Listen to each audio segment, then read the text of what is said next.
Starting an LLC in Alabama is a smart way to protect your personal assets and officially establish your business.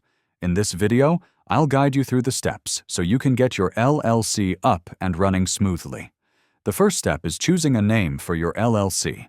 Alabama requires the name to be unique and not already in use by another business.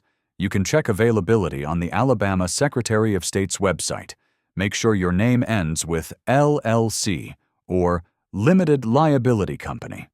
Next, you'll need to file the Certificate of Formation with the Alabama Secretary of State.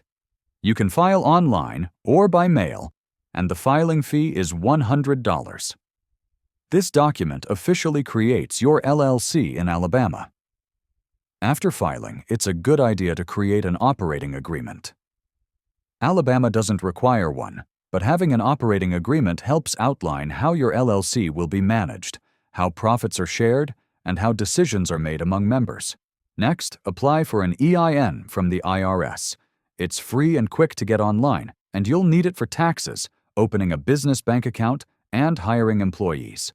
Finally, Alabama requires you to file a biennial report every 2 years to keep your LLC active. The filing fee is $100, and the report is due by the anniversary month of your LLC's formation. And that's it!